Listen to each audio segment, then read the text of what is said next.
एनएफआईडब्ल्यू की ओर से क्रांतिकारी अभिनंदन। और ये आप देखती होंगी बहुत सारे संगठन मिलके ये कार्यक्रम आज कर रही है।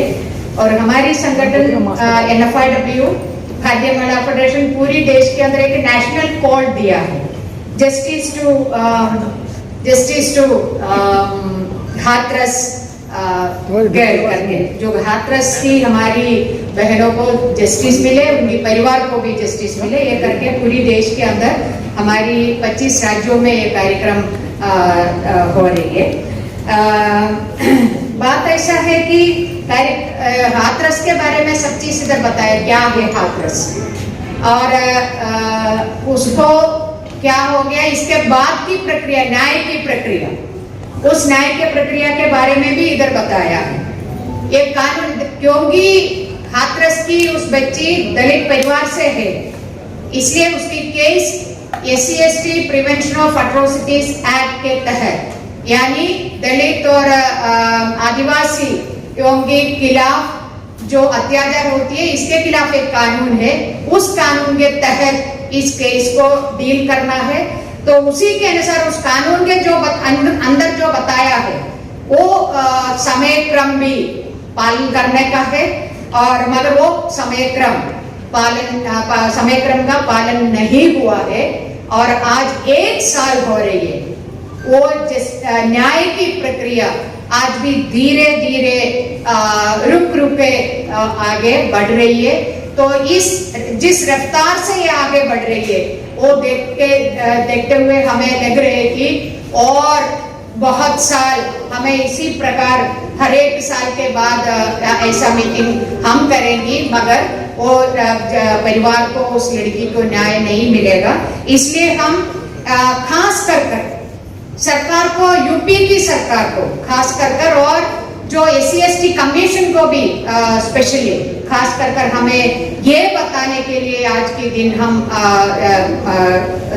में हम ये बता रहे कि ये कानून के तहत क्या बताया गया है, 60 दिन के अंदर जो प्रोसेस करना है और जल्दी से जल्दी न्याय दिलाने की बात कहा है, तो उसी के अनुसार ये इसका कार्यक्रम होना चाहिए। नहीं तो आगे हम हाल में नहीं, सड़क पे हम उतरेगी। क्योंकि इधर बताया, ये हाथरस की लड़की आखिरी लड़की नहीं थे दलित परिवार से कि इसी प्रकार का घिनौनी जो हरकत से, जो रेप की वजह से उनका डेथ हो गया, मौत हो गया। दिल्ली के अंदर हाल ही में 8 साल की और 9 साल की 2 बच्चियों के साथ, वो भी दोनों दलित परिवार का, कैसे क्या हो गया उनके साथ, ये हमारी सामने है, दिल्ली की जनता के सामने है। और इधर बताया हर दिन 9 महिला का, जो दलित परिवार की 9 महिला, चाहे वो छोटी उम्र का हो चाहे बड़े उम्र का हो, मगर रिपोर्ट किया हुआ 9 लड़कियां या महिला दलित परिवार का, उसके साथ ये घिनौनी हरकतें हो रही, उनके साथ रेप हो रही है कम से कम। तो ये एक चीज है। तो हम सरकार से हमारी विरोध हम रजिस्टर करती हूँ और हम मांग करती हूँ जल्दी से जल्दी SC/ST prevention of atrocities act strictly follow करे और जल्दी से जल्दी न्याय दिलाए। और दूसरी बात है कि ये हमारे देश में कौन हमारे साथ है, महिला के साथ कौन है, खास कर दलित महिला के साथ कौन है, ये हम यदि देखेगा तो या तो देश की सरकार हमारे साथ नहीं, देश की जो कोर्ट कचहरी हमारे साथ नहीं, कोई हमारी उस तरीके का कोई ताकतें, कोई इंस्टीट्यूशन हमारी महिलाओं की साथ नहीं, खास कर जो दलित महिला के साथ नहीं है। ये भी हम देख रहे, देखो ना, अभी हाल ही में राजस्थान की हम सब कांग्रेस की सरकार है, उस कांग्रेस की सरकार ने एक अमेंडमेंट, एक संशोधन लाया जो बाल विवाह के एक कानून है उसको रोकने का, मगर उसमें एक संशोधन लाके हम सबको बुद्धू मान रही है वो राजस्थान की कांग्रेस की सरकार। उन्होंने बोला है कि हर जिला में और हर ब्लॉक में अभी एक दफ्तर खोलेंगे ऐसा जो बाल विवाह हो रही है उसका रजिस्ट्रेशन के लिए। अरे जब देश के अंदर बाल विवाह को क्या है बिल्कुल कानूनी तौर पे उसको रोका गया है, यह गैर कानूनी चीज है। एक तरफ कानून है और दूसरी तरफ आप ऐसा संशोधन ला रहे कि ऐसा जो रजिस्टर करने के लिए पहले कानून बनाया, ऐसा कोई ऐसा करेगा तो माँ बाप को 2 साल की जेल है। और दूसरी बना रहे हर जगह पे हर ब्लॉक में हम दफ्तर खोल रही है आप बाल विवाह का जो रजिस्ट्रेशन के लिए। कौन माँ बाप जाएगा? आपने पहले बताया हमें 2 साल की सजा मिलेगा और फिर कोई माँ बाप जानबूझ के मुझे जेल में डालो करके बोलने के लिए रजिस्ट्रेशन के लिए चलेगी? नहीं चलेगी। ये बाल विवाह हमारी देश में क्यों हो रही है इसके बारे में पता करने का, उसका जो मूल कारण क्या है उसको एड्रेस करना चाहिए था कोई भी सरकार हो, मगर वो नहीं कर रही है। विवाह होने के लिए इंतजार कर रही है और इसके बाद उसका रजिस्ट्रेशन के लिए व्यवस्था बना रही है। तो ये हम देख रहे हैं कोई प्रोग्रेसिव हम बोले कि डेमोक्रेटिक सरकार भी सत्य पे हो, मगर महिलाओं के साथ यही हो रही है। और दूसरा देखो कोर्ट, अभी हाल ही में चंडीगढ़ में एक कोर्ट ने बोल रही कि 18 साल के बाद यदि लड़की बोले कि हम इसका खिलाफ है, जो जिसको बाल विवाह हो गया है 18 साल के बाद वो लड़की बोले कि मैं इसमें कंटिन्यू नहीं करना चाहता, उस बच्ची को उससे आजाद है। क्या सरकार भी ऐसे तमाशा कर रहे हैं महिलाओं के साथ, और जो हमारी देश की कोर्ट कचहरी भी यही तमाशा कर रही है। तो मामला बहुत सीरियस है। और क्या कोई कमी है हमारी देश में कानूनों का? दिल्ली का निर्भया की वजह से जो कानून इधर हमारे देश में था वो बहुत सशक्त किया, उसमें बहुत सारी परिवर्तन किया। और पहले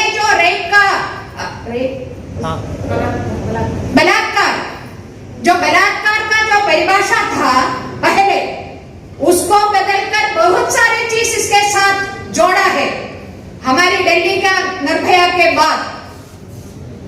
इसके बाद क्या कोई रेप खत्म हो गया? क्यों नहीं है?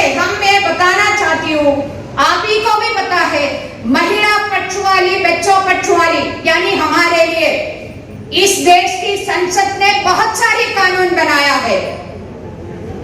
और ये कानून ऐसा वैसा कोई सत्ता पे जो सरकार बैठा है उनकी मेहरबानी से नहीं, इस देश की महिलाओं की जो डेड बॉडी के ऊपर, उसकी ब्लड का ऊपर खड़ा होके इस देश की संसद ने कानून बनाया हमें उस सारे चीज से मुक्त कराने के लिए। कौन पालन कर रही है इसको?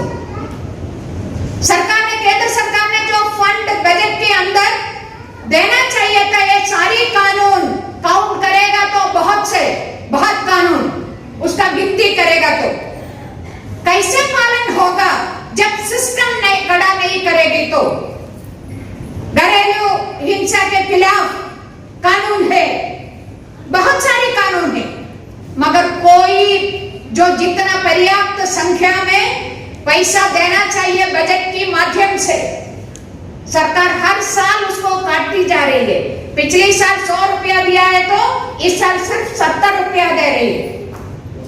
कैसे कानून होने के? किताब में कानून लिखने से कुछ होगा? फर्क होगा? नहीं होगा। किताब में जो कानून है वो कानून को उतार कर हमारी जिंदगी में लाना है तो उसका सिस्टम खड़ा करना है। वो सिस्टम खड़ा करने के जो काम है वो सरकार की काम है, वो नहीं कर रही है। इस वजह से हाथरस और होती जा रही है। दिल्ली जैसा जो निर्भया बॉम्बे में भी होगा और जो गोवा में भी होगा और दिल्ली के अंदर और भी। दिल्ली कौन से शहर है? देश की राजधानी के अंदर बार ये चीजें हो रही है। केंद्र सरकार दिल्ली का जो पुलिस का पूरा कंट्रोल करती है, केंद्र सरकार को जो क्या है उसको हमारी नरेंद्र मोदी सरकार, अमित शाह, मोदी और शाह। मोशा दोनों बैठ के दूसरे चीजें कर रही है। कैसे दोनों को एक दूसरे से क्या है लड़ाई करवा सकती है, जाति के नाम पे, धर्म के नाम पे। ये नहीं है, देश में जो कानून है उस कानून को लागू करके इस देश की महिलाओं को और लड़कियों को जो देश की 75 साल की आजादी का सेलिब्रेशन हो रही है, हम बैठ के हाथरस की 1 साल पहले एक बच्ची के साथ जो रेप हुआ, उसका मर्डर हुआ है, इसको जला दिया है, उसके न्याय के लिए हम आज आवाज उठाने के लिए बैठा है। 75वीं साल की आजादी। तो मैं समाप्त करती हूँ। मैं सिर्फ इतना बताना चाहती हूँ, इवन एक और पॉइंट में बता दूं कि 75वीं साल में प्रवेश करने से पहले हमने सबने एक खबर देखा, सुल्ली डील। क्या था सुल्ली डील? मुसलमान महिला को सोशल मीडिया के अंदर ही ऑप्शन कर रही है, बेच रही है। लगभग 100 महिलाओं की, मुसलमान महिलाओं की फोटो देख के बोल रही कि इसमें से किसी को भी आप खरीदो, आ जाओ। सोशल मीडिया के अंदर 75वीं साल की आजादी में प्रवेश कर रहे थी हम, तब हमारी देश की महिला को भेज रहे। कल वो मुसलमान महिला के था तो इसके बाद हमारी किसी का भी होगा, चाहे वो महिला फेडरेशन का होगा, चाहे वो एडवा का होगा, चाहे एडमाम का होगा, किसी का भी हो सकती है, पूछने वाला कोई नहीं है। इसलिए क्या करना है, क्या करना है, ये मैं समझती हूँ। आज की अबरानी आज की प्रोग्राम जैसे हमने इसको विजुअलाइज किया है कि कोई एक दलित संगठन की अकेले की बात नहीं है। इस देश की सभी जिन ताकतों को न्याय की बात सबकी बात है। अभी तक हम सबने अलग अलग तरीके से अलग अलग चेंबर में बैठे हमने बहुत सारे किए, हमने देखा, तो हम सब ऐसा क्या है कॉलर पकड़ कर अरे हमारी प्रोग्राम बहुत बड़ी थी। उसका रिजल्ट इस जमाने में जो फांसीवादी ताकत है, मोशा लोग उधर सत्ते पे बैठा है, संघ परिवार संगठन और आरएसएस वाला इस देश का, हम क्या खाए, क्या पहने, क्या बोले, सब हमारे ऊपर तोप रहे हैं। तो ये वक्त है कि हमें सबको एक साथ आने का है। ये आने वाला दिनों में हम एक साथ लड़ेंगी, न्याय के लिए लड़ेंगी और हमारी जो संवैधानिक हक के लिए हम लड़ेंगी। और हमारी लड़ाई आज नहीं तो कल नहीं तो परसों क्या होगा, जीतेगा ना? तो बोलो ना, लड़ेंगे, लड़ेंगे, लड़ेंगे, हर जोर जुलूंगी टक्कर में,